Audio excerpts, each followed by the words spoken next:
Before we got started, guys, I wanted to take a moment and look at the Blue Lagoon picture again.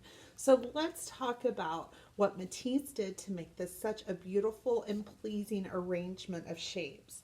So the first thing he did is that he showed that some shapes, the size and the relationship to one another.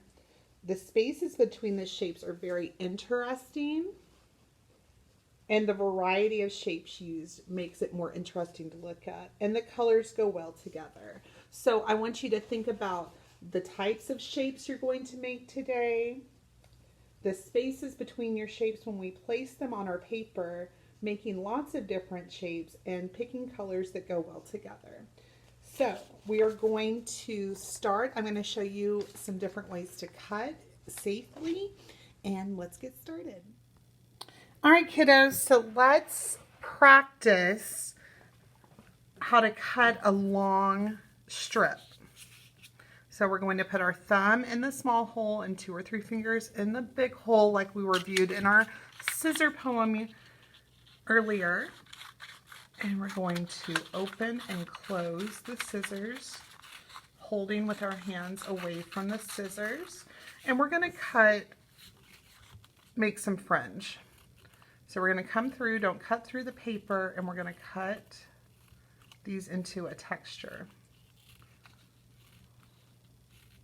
Can you see the texture, friends? So cool. Oop, don't do what I did and rip off a little piece. Try not to do that.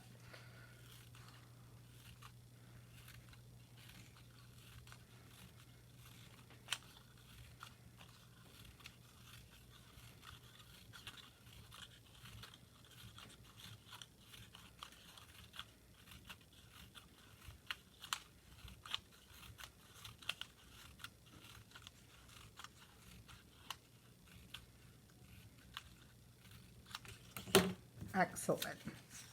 Now, let me show you how to cut a curve. So we can cut a curve 2 different ways. We can, using our scissors, turn the cutting hand. So I'm going to turn this hand to cut like that. Or we can turn the paper. So I'm going to turn this hand.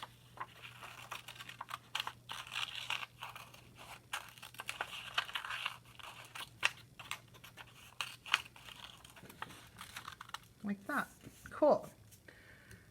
Now, I have some challenges for you. I want you to put the big shapes on your paper first.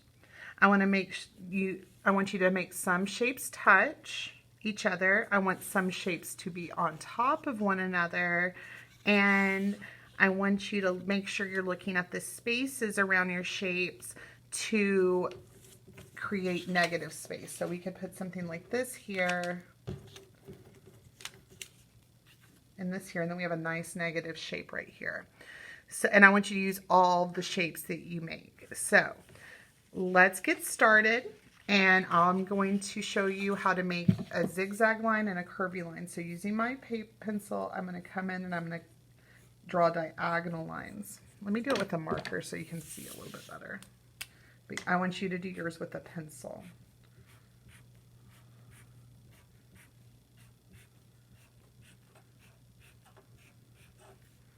So we're starting with a zigzag line, but we're going to cut this out, so we need to make it not just a line, but a shape.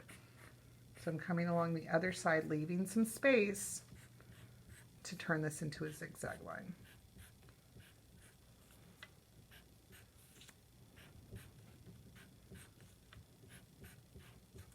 And then this one, I think I'm going to turn into a curvy line.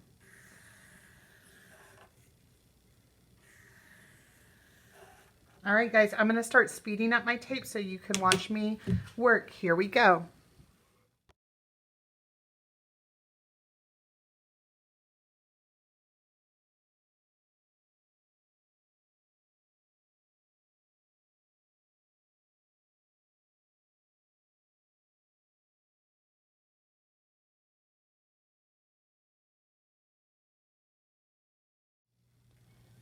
All right, kiddos, so I've cut all my shapes. Let's check and see if I've done all the things I was supposed to do with my shapes.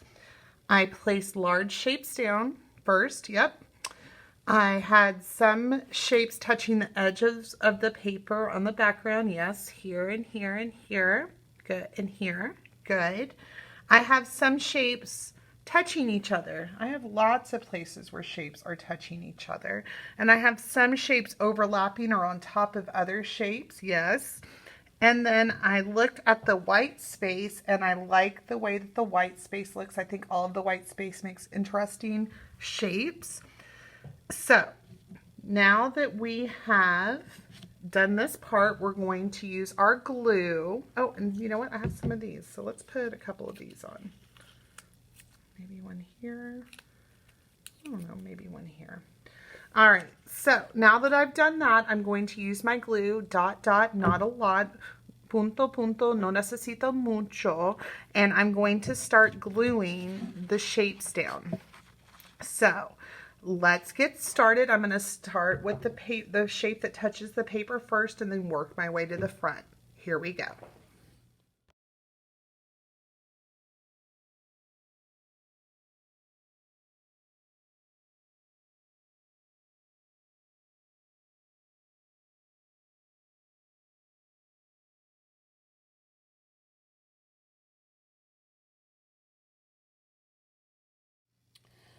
All right, kiddos, here's my completed designing with cut paper project. I hope you have just as much fun making art like Henri as I did today. I cannot wait to see your beautiful designs, and I'll talk to you later.